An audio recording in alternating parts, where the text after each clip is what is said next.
पिछले लेक्चर में जो हमने पढ़ा था वो था प्रकाश का अपवर्तन, और जो अब लेक्चर आने वाला है उस लेक्चर में हम पढ़ेंगे अपवर्तन के अनुप्रयोग। और वो अनुप्रयोग किसमें होंगे? वो अनुप्रयोग होंगे लेंस में। तो सबसे पहले हम ये जान लेते हैं कि लेंस है क्या। तो पृष्ठों द्वारा घिरा हुआ कोई पारदर्शी माध्यम, देखिए मैं लिख दे रहा हूं,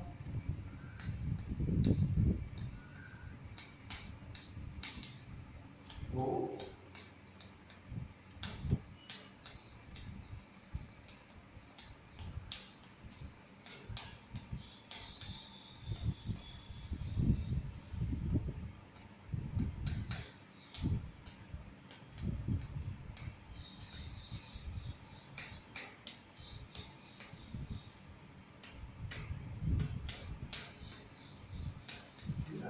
क्या डेफिनेशन है? डेफिनेशन है दो पृष्ठों द्वारा घिरा हुआ कोई पारदर्शी माध्यम लेंस कहलाता है। शर्त यह है कि उन दो पृष्ठों में से कोई एक पृष्ठ गोलीय होना चाहिए, या तो उत्तल गोलीय होना चाहिए या अवतल गोलीय होना चाहिए। वैसे अगर मैं लेंस के प्रकारों की बात करूं तो लेंसों के प्रकार कई हैं, लेकिन जो आपको यहाँ पढ़ना है केवल उत्तल लेंस पढ़ना है और अवतल लेंस पढ़ना है। तो अगर मैं लेंसों के प्रकार की बात करूं अपने लेवल पर, इस लेवल पर, तो दो प्रकार के होते हैं। पहला है उत्तल और दूसरा है अवतल।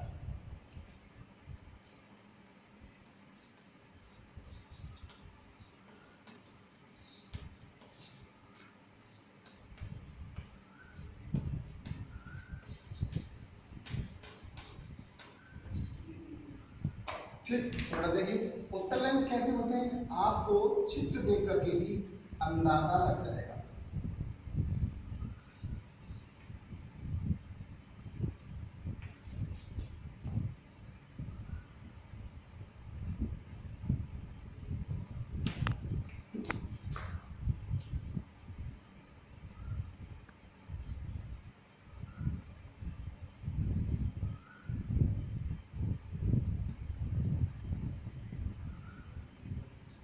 तो ये आपके सामने दो प्रकार की आकृति हैं। एक आकृति है बीच में से मोटी किनारों से पतली, और दूसरी आकृति है बीच में से पतली किनारों से मोटी। तो यानी कि वे लेंस जो बीच में मोटा और किनारों से पतला हो, कैसा लेंस कहलाता है? उत्तल लेंस। और दूसरी कंडीशन में वे लेंस जो बीच में से पतला और किनारों से मोटा होता है, क्या कहलाता है? अवतल लेंस कहलाता है। उत्तल लेंस का एक अन्य नाम और है, और उस नाम को हम बोलते हैं अभिसारी लेंस।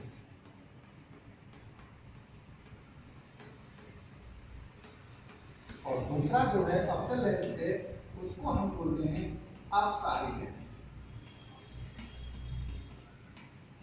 ठीक, इसका नाम अभिसारी लेंस क्यों है? इसका नाम अभिसारी लेंस इसलिए है यदि आप उत्तल लेंस पर कोई प्रकाशित किरण या प्रकाश किरण कुछ आपतित होता है तो वह सारे किरण बिंदुओं को, यानी सारी की सारी प्रकाश किरणों को एक बिंदु पर सिकोड़ देता है।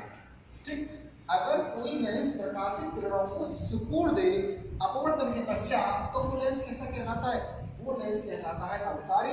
इसी प्रकार से अपसारी लेंस में है, अगर मान लीजिए एक समांतर किरण पुंज अवतल लेंस पर पड़ता है तो वो प्रकाश किरणों को फैला देता है। इस प्रकार जो अपवर्तन के पश्चात प्रकाश किरणों को फैला दे, कैसा लेंस कहलाएगा? अपसारी लेंस कहलाता है। ठीक, लेंसों को समझने के बाद अब हम लेंसों से संबंधित कुछ परिभाषाओं को समझेंगे, कुछ शब्दों को समझेंगे जो प्राय लेंसों के साथ प्रयुक्त होंगे अगले आने वाले चैप्टर में या इस चैप्टर में भी।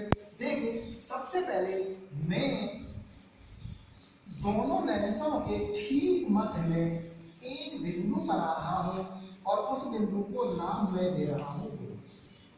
क्या नाम दे रहा हूं बेटा?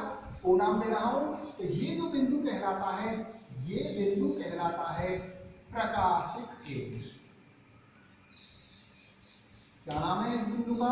इस बिंदु का नाम है लेंस का प्रकाशित केंद्र।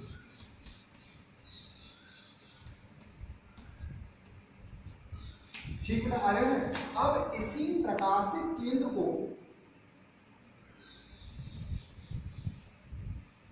काटते हुए मैंने एक रेखा x अक्ष पर खींची, क्षैतिज तल में एक रेखा खींची, और ये जो रेखा कहलाती है, ये रेखा कहलाती है लेंस का मुख्य अक्ष। इसी प्रकार से इसका भी एक मुख्य अक्ष होगा जो प्रकाशित केंद्र से होकर के जाएगा।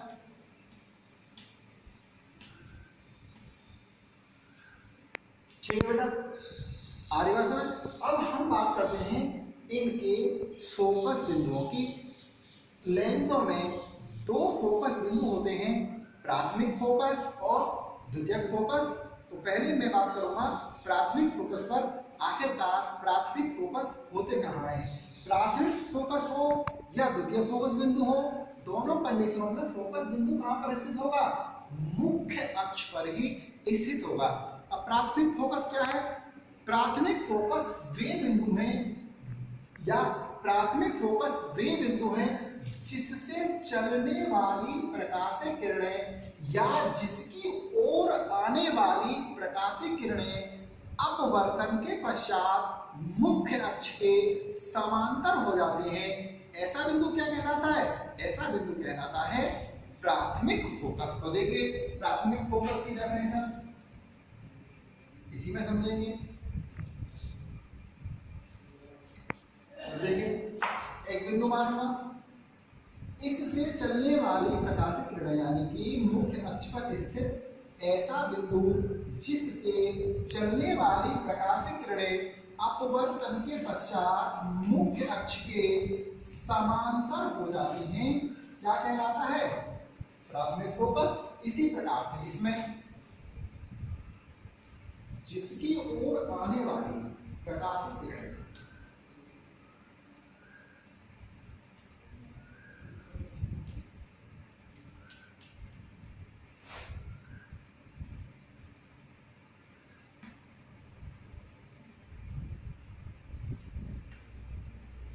जिसकी ओर आने वाली प्रकाशित किरणें अपवर्तन के पश्चात मुख्य अक्ष के समांतर हो जाती हैं, क्या कहलाता है? प्राथमिक फोकस कहलाता है। इसको हम डिनोट करते हैं F1 से। ठीक है, ये आपको बात मालूम पड़ गई होगी। तो यहाँ जो F1 है वो क्या कहलाता है? वो कहलाता है प्राथमिक फोकस। ठीक, देखो उत्तल लेंस में प्राथमिक फोकस किधर होता है? उत्तल लेंस में प्राथमिक फोकस होता है लेफ्ट हैंड की तरफ, और अवतल लेंस में होता है राइट हैंड की तरफ। ठीक, अब इसके बाद मैं बात करता हूँ द्वितीयक फोकस की। आखिरकार द्वितीयक फोकस क्या होता है? तो देखो द्वितीयक फोकस को समझने के लिए हमने फिर दोबारा से उत्तल लेंस लिया और मुख्य अक्ष खींचा और मुख्य अक्ष पर एक प्रकाशित बिंदु लिया। उसी प्रकार से अवतल लेंस के लिए भी समझेंगे द्वितीयक फोकस बिंदु को, तो मुझे एक अवतल लेंस लेना पड़ेगा और इसमें भी मुख्य अक्ष को काटता हुआ, सॉरी मुख्य प्रकाशित केंद्र को काटते हुए अक्ष खींचेंगे। तो देखिए अब इसमें क्या है? द्वितीयक फोकस में है अनंत से चलकर लेंस पर आपतित होने वाली प्रकाशित किरणें, यानी अनंत से आने वाली प्रकाशित किरणें लेंस से अपवर्तन के पश्चात जिस बिंदु पर मिलती हैं या मिलती हुई प्रतीत होती हैं, उस बिंदु क्या कहेंगे? उस बिंदु को द्वितीयक फोकस बिंदु कहेंगे। जैसे मान लीजिए ये यहां पर फोकस हो गई, इसलिए ये बिंदु क्या कहलाता है? ये बिंदु कहलाता है द्वितीयक फोकस बिंदु। इसी प्रकार से इसमें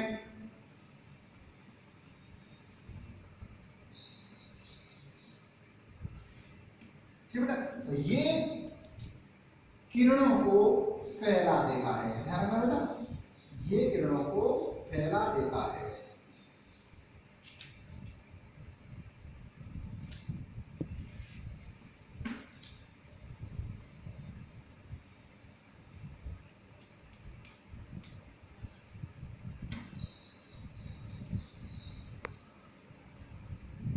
तो देखिए अवतल लेंस में क्या था, अवतल लेंस में देखो समांतर आ रही है कि नहीं आ रही है, तो जब किरणें समांतर अवतल लेंस पर आपतित हुई तो इसने प्रकाश किरणों को फैला दिया, तो ये आगे तक कभी मिलेंगे नहीं क्योंकि आगे फैल रही है।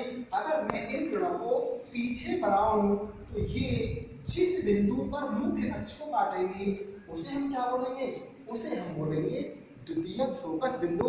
अब आप कहोगे कि सर इसने किरणें क्यों सिकुड़ दी और इसने किरणें क्यों फैला दी, इसका सीधा सा सिंपल सा आंसर है कि लेंस किरणों को उधर मोड़ता है जिधर लेंस का हिस्सा मोटा हो। तो देखिए इसका हिस्सा किधर मोटा है, इसका हिस्सा बीच में मोटा है, तो ये किरणें सिकुड़ेगा, और इसका हिस्सा किधर मोटा है, इसका हिस्सा ऊपर मोटा है यानी साइड में मोटा है, तो ये किरणों को साइड में फैला देगा। इस वजह से अवतल लेंस प्रकाशित किरणों को फैला देता है और उत्तल लेंस प्रकाश किरणों को सिकुड़ देता है। तो उम्मीद है आपसे प्राथमिक फोकस और द्वितीयक फोकस आ गया होगा समझ में। प्राथमिक फोकस उत्तल लेंस में किधर बनता है, राइट हैंड पर, और द्वितीयक फोकस अवतल लेंस में किधर बनता है, लेफ्ट हैंड पर।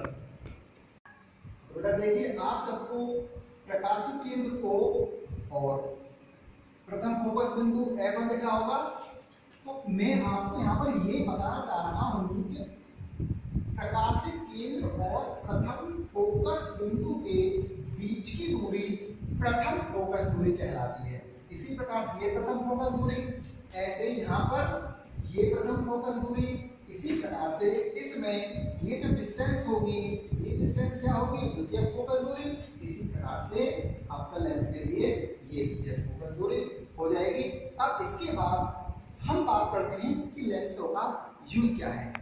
लेंसों का यूज होता है प्रतिबिंब को बड़ा करके बनाना, छोटा करके बनाना, उल्टा करके बनाना। तो जब ये प्रतिबिंब बनते हैं तो कुछ नियमों के अनुसार बनते हैं। अब हम उन नियमों को पढ़ने वाले हैं कि आखिरकार प्रतिबिंब बनने के नियम हैं क्या। इन नियमों की संख्या 3 है जिस पर हम आज डिस्कस करते हैं।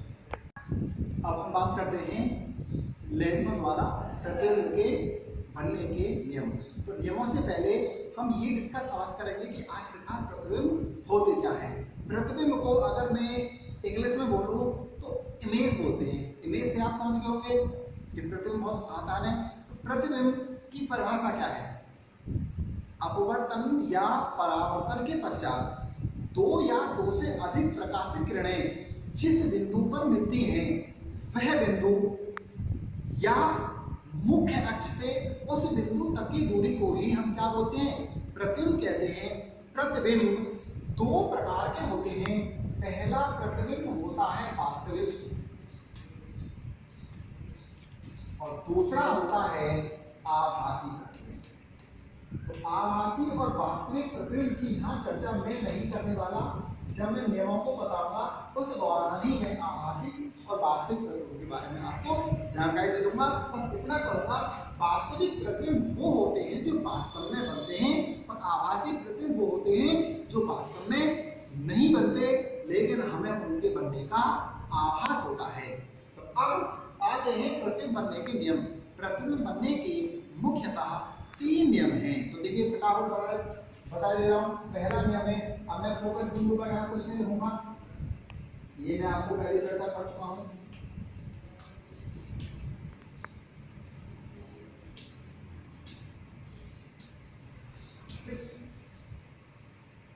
आप सभी को पता है ये क्या, ये प्रकाशित केंद्र है।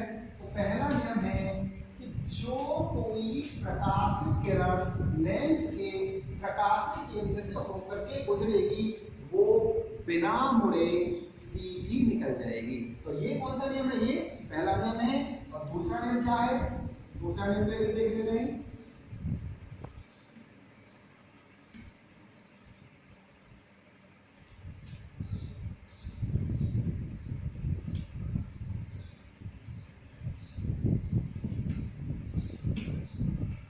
दूसरा नियम है अनंत से, कहां से बेटा, अनंत से, अनंत से नहीं, या ये बोल सकते हैं कि मुख्य अक्ष के समांतर आने वाली प्रकाश किरणें लेंस से अपवर्तन के पश्चात लेंस के फोकस बिंदु से होकर करके गुजरती हैं। देखो समांतर आ रहे थे, कहां से होकर के गुजरेगी, ये गुजरेगी लेंस के फोकस बिंदु से। इसी प्रकार से अवतल लेंस में भी यही होगा। तो देखो इसका काम क्या है, इसका काम है किरणों को फैलाना। तो ये आगे तो कहीं इस मुख्य अक्ष को काटेंगे नहीं, तो ये किधर काटेंगे, अगर मैं इनको पीछे बढ़ाऊंगा तो ये मुख्य अक्ष को एक निश्चित बिंदु पर अवश्य काटेगी। इसलिए यहाँ पर उत्तल लेंस में देखिए ये किरण वास्तव में फोकस बिंदु काट रही है, तो इसलिए ये जो प्रतिबिंब बनेगा ये होगा वास्तविक। ऐसे यहाँ पर तो देखिए किरण तो इधर निकल गई आगे, तो ये कहीं मुख्य अक्ष को काटने वाली नहीं है। पीछे हमने इस किरण को जबरदस्ती बढ़ाया था, तो इसलिए इसने मुख्य अक्ष को काटा, लेकिन वास्तव में तो नहीं काट रही। इस प्रकार के जो प्रतिबिंब बनते हैं वो बनते हैं आभासी प्रतिबिंब। अगर आप यहाँ पर खड़े होकर के इस किरण के सामने से देखोगे तो आपको ये किरण समांतर आती हुई प्रतीत नहीं होगी, ये लगेगा कि ये किरण कहां से आ रही है, ये किरण फोकस बिंदु से होकर के आ रही है।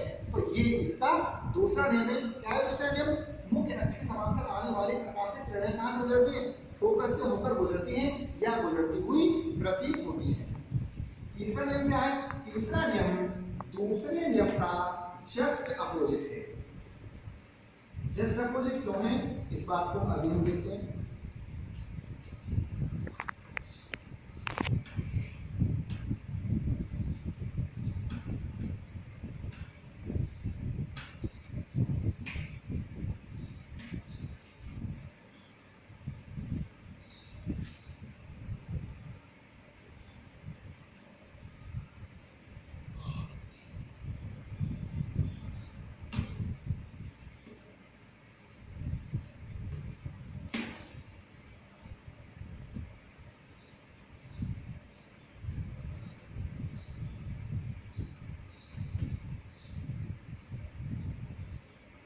तो देखिए दूसरे में क्या है, दूसरे में है कि लेंस के फोकस बिंदु से होकर गुजरने वाली या फोकस बिंदु पर आने वाली प्रकाश किरण अपवर्तन के पश्चात मुख्य अक्ष के समांतर हो जाती है। ठीक है, तो ये इसका तीसरा नियम है। इन तीनों नियमों के द्वारा ही हम देखेंगे कि आखिरकार प्रतिबिंब कितने प्रकार के बनते हैं। तो मैं आपको बताता हूँ, उत्तल लेंस में जो प्रतिबिंबों के प्रकार हैं वो हैं 6 और अवतल लेंस में प्रकार हैं 1, जिसकी चर्चा हम अभी करने वाले हैं।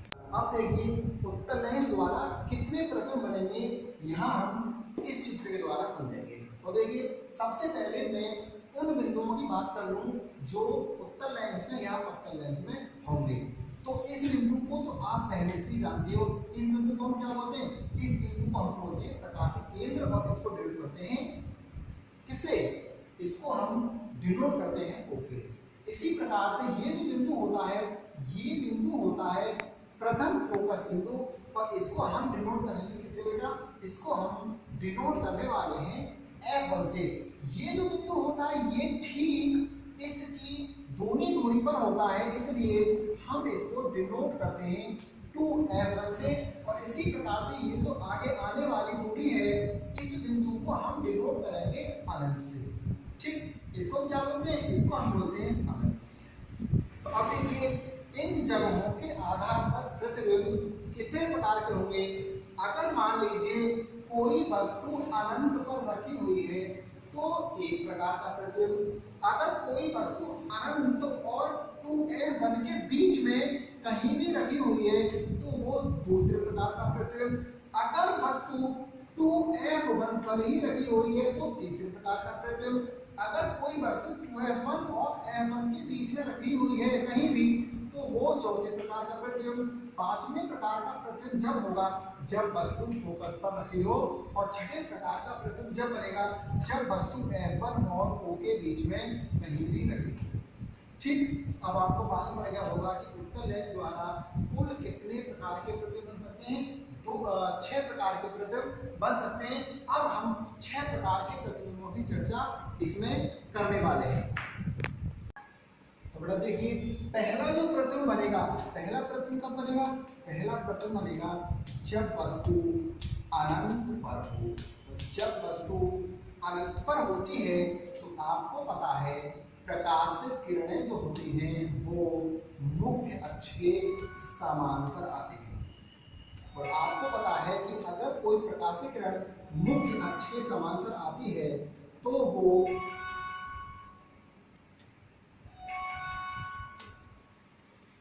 जिस बिंदु से होकर के गुजरती है उसको हम क्या बोलते हैं, उसको हम बोलते हैं द्वितीयक फोकस बिंदु।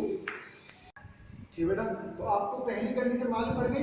पहली कंडीशन है जब वस्तु अनंत पर रखी हो तो उसका प्रतिबिंब कहाँ बनता है, उसका प्रतिबिंब बनता है फोकस पर। अब बात करते हैं इसकी प्रकृति। बेटा इसकी प्रकृति कैसी होती है, लेंस की प्रकृति हम बात करेंगे वास्तविक में, आभासी में, उल्टे में और सीधे में और छोटे या बड़े में। तो बेटा देखिए इसकी कंडीशन जो देखिए, क्या ये किरणें वास्तव में काट रही हैं? अगर ये किरणें वास्तव में काट रही हैं तो प्रतिबिंब कैसा बनने वाला है, वास्तविक। देखिए अनंत पर जो वस्तु होगी वो कितनी बड़ी होगी, बहुत बड़ी होगी। और यहाँ जो प्रतिबिंब बन रहा है वो कैसा बन रहा है, बिंदु के आकार का है। तो इसलिए प्रतिबिंब जो होगा वो होगा बहुत छोटा। और जब आप इसे ठीक से देखोगे, हालांकि इसमें नहीं दिखेगा लेकिन वैसे देखोगे तो ये प्रतिबिंब होता है उल्टा। तो पहली कंडीशन में आपको मालूम पड़ेगा प्रतिबिंब वास्तविक होगा, बहुत छोटा होगा और उल्टा होगा। अब दूसरी कंडीशन की बात करते हैं। दूसरी कंडीशन क्या है, दूसरी कंडीशन के लिए मुझे ओ बिंदु, F1 बिंदु और 2F1 बिंदु मानना पड़ेगा और एक अनंत बिंदु मानना पड़ेगा। अब इसमें कंडीशन क्या है, इसमें कंडीशन है जब वस्तु अनंत और 2F के बीच में कहीं भी रखी हो, तो मैंने वस्तु को अनंत और 2F के बीच में रख दिया, तो हम उन 3 नियमों का प्रयोग करेंगे जो हमने पढ़े थे। तो उसमें से 3 नियमों में से मुझे पहला नियम लेना है और दूसरा नियम लेना है। पहला नियम क्या था, पहला नियम था कि प्रकाशित केंद्र से होकर के जाने वाली प्रकाशित किरण बिना विचलित हुए सीधी निकल जाती है। ठीक बेटा। और दूसरा नियम क्या था कि मुख्य अक्ष के समांतर आने वाली प्रकाशित किरणें लेंस के अपवर्तन से पश्चात द्वितीय फोकस से होकर के गुजरती हैं। तो ये प्रतिबिंब कहाँ बनेगा, ये प्रतिबिंब बनेगा इधर। ठीक बेटा। और इसको हम क्या बोलते हैं, इसको देखो ये हो गया F2 और ये इधर थोड़ी दूरी पर ये होगा 2F2। तो ये प्रतिबिंब कहाँ बना, ये प्रतिबिंब बना F2 और 2F2 के बीच में। ठीक। और ये जो प्रतिबिंब बनेगा ये प्रतिबिंब वस्तु से छोटा बनेगा। ठीक है, मैं इसकी प्रकृति लिखे दे रहा हूँ। देखो किरणें वास्तव में काट रही हैं तो इसकी प्रकृति होगी वास्तविक। ठीक। इसके बाद क्या था, छोटा, और देखोगे वस्तु से छोटा और उल्टा। ठीक। तो देखिए आपको दिख रहा होगा ये तीर कैसा है, ये तीर है सीधा और ये तीर कैसा है, उल्टा है। ठीक। तो अब बनता कहाँ है, बनता है F2 एवं 2F2 के मध्य। अब तीसरी कंडीशन की बात कर रहे हैं। तीसरी कंडीशन देखिए, ये भी 2 मानूंगा, ये भी क्या मानूंगा F1, ये भी क्या मानूंगा 2F1। इसी प्रकार इधर क्या मानूंगा, इधर भी मानूंगा F2 और कुछ दूरी पर मानूंगा मैं 2F2। इसमें कंडीशन मुझे कहाँ आएगी, जब वस्तु 2F1 पर रखी हो। तीसरी कंडीशन है, तीसरी कंडीशन में वस्तु कहाँ रखी है, जब वस्तु 2F2 पर रखी हो। अगर कोई वस्तु 2F2 पर रखी है, सॉरी अगर कोई वस्तु 2F1 पर रखी है तो उसका प्रतिबिंब 2F2 पर ही बनेगा और वस्तु के बराबर बनेगा। देखिए हालांकि इस चित्र में बड़ा मुश्किल है ये दिखाना कि वास्तव में बराबर बनेंगे, लेकिन आप यकीन करिए ये एक दूसरे के बराबर होंगे। ठीक। 2F1 पर रखा है तो कहाँ बनेगा, 2F2 पर बनेगा। तो आपको यहां लिखना है प्रतिबिंब 2F2 पर बनेगा। कैसा बनेगा, वस्तु के बराबर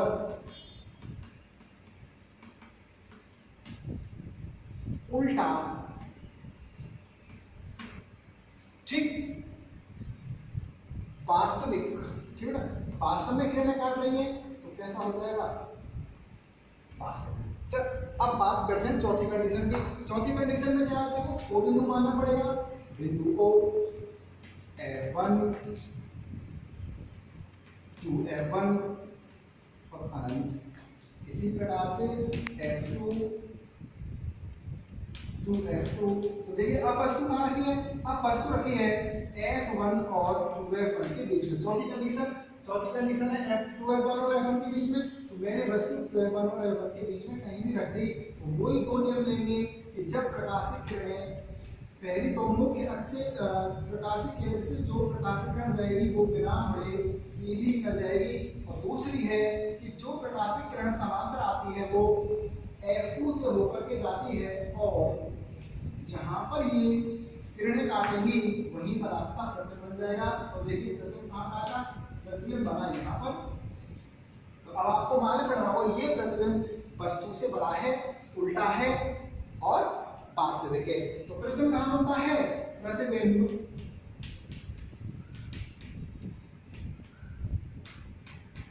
F2 से दूर बनता है। ठीक बेटा, कैसा बनता है, वास्तविक बनता है और वस्तु से बड़ा बनता है। आपको चित्र में भी दिख रहा होगा, वस्तु इतनी सी है और प्रतिबिंब इतना बड़ा है और 2F2 से ये दूर है। तो आप देखिए चौथी कंडीशन, चार कंडीशन हो गई। अब मैं बात करता हूँ पांचवी कंडीशन की। पांचवी कंडीशन क्या है, जब वस्तु F1 पर रखी होगी।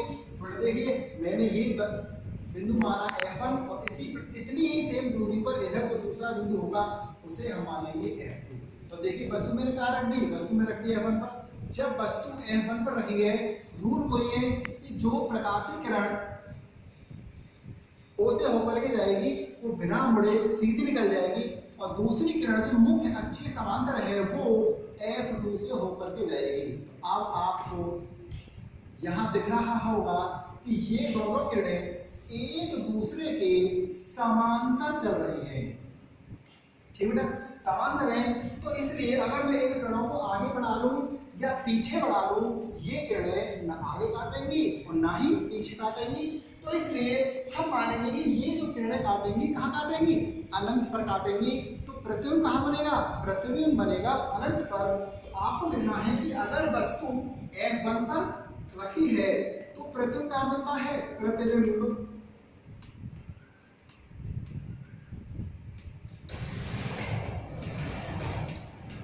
अनंत पर बनता है। कैसा बनता है, बहुत बड़ा। ठीक, वास्तविक बनता है और उल्टा तो बनेगा ही। आपको दिख रहा है जहां भी बनेगा तो उल्टा बनेगा, तो इसलिए कैसा बनेगा, उल्टा बनेगा। अब हम बात करते हैं छठी कंडीशन की। छठी कंडीशन में मुझे प्रकाशित केंद्र लेना पड़ेगा और एक लेना पड़ेगा बिंदु F1। तो ये जो वस्तु रखी होगी कहाँ रखी होगी, F1 और O के बीच में। F1 और O के बीच में छठे प्रकार का। तो वही दो नियम है। पहला नियम है मुख्य अक्ष के समांतर और दूसरा नियम है, दूसरा जो मैं रूल फॉलो करूंगा वो होगा प्रकाशित केंद्र से होकर जाने वाले प्रकाशित किरण। ठीक, तो देखिए तो ये कहां से होकर के जाएगी, ये जो मुख्य अक्ष के समांतर किरण होगी वो फोकस बिंदु से होकर के जाएगी। अब आपको दिखाई दे रहा होगा ये किरणें आगे तो फैल रही है, आगे तो ये कभी मिलेंगी नहीं। अगर मैं इस किरण को पीछे बढ़ाऊं ऐसे और ऐसे इसको पीछे लाऊं तो ये किरणें एक बिंदु पर अवश्य काटेंगी और यहीं पर आपका प्रतिबिंब बन जाएगा। अब आपको दिख रहा होगा प्रतिबिंब किधर बन रहा है, वस्तु की ओर। ठीक, तो आपको क्या लिखना है इधर, इसमें लिखना है प्रतिबिंब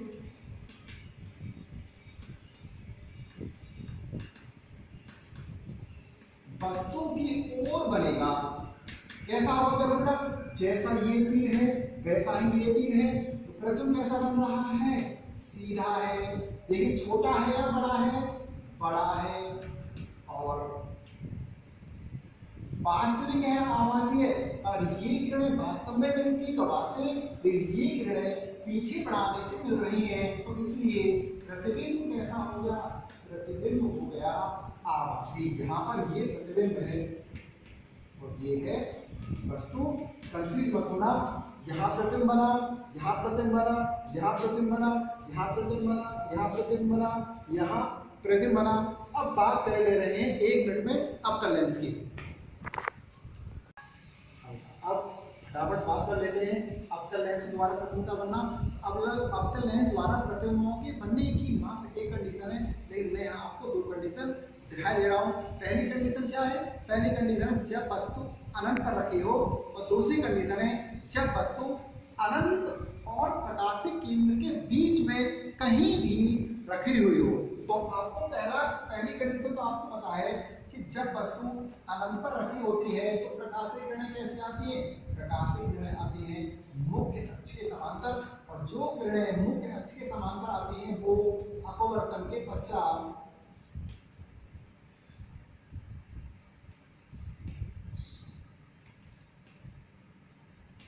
वो अपवर्तन के पश्चात कहाँ मिलती हैं? द्वितीयक फोकस बिंदु पर। तो प्रथम कहाँ बनेगा? प्रतिबिंब बनेगा द्वितीयक फोकस पर। बेटा आपको मालूम पड़ गया प्रतिबिंब कहाँ बनेगा? प्रतिबिंब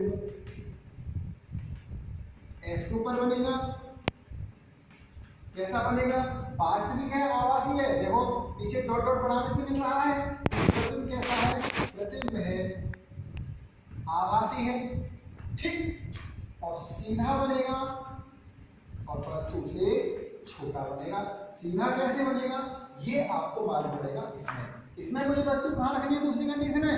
दूसरी कंडीशन में मुझे वस्तु कहीं भी रख देनी है अनंत और प्रकाशिक केंद्र के बीच में, तो इसलिए मैंने वो दोनों बिंदु मिटा दिए। तो इसलिए अब मैंने वस्तु कहीं रख दी अनंत और वो के बीच में, तो इससे चलने वाली 2 किरणें में मान पहली है जो मुख्य अक्ष के समांतर होगी, और दूसरी प्रकाशिक किरण है जो प्रकाशीय केंद्र से होकर जाएगी। तो जो प्रकाशीय किरण प्रकाशीय केंद्र से लेंस के प्रकाशीय केंद्र से होकर के जाती है वो बिना विचलित हुए सीधी निकल जाती है, और दूसरी जो प्रकाशीय किरण है वो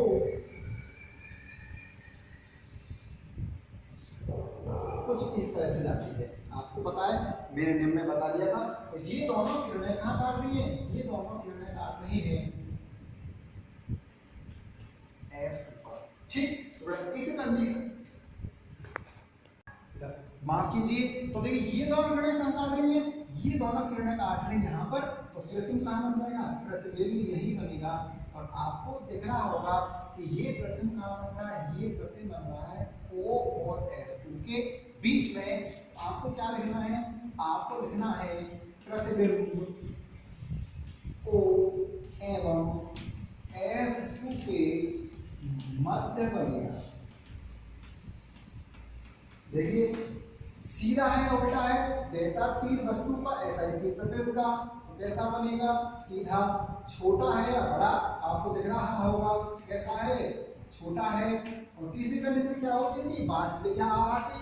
तो ये जो किरणें काट रही हैं डॉट डॉट पे काट रही है, तो इसलिए प्रतिबिंब कैसा है? प्रतिबिंब है आभासी।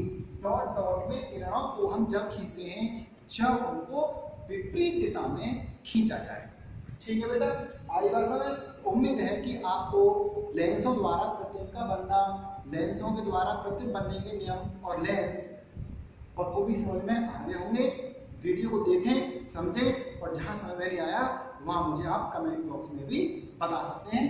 ठीक, उम्मीद है कि ये आपकी समझ में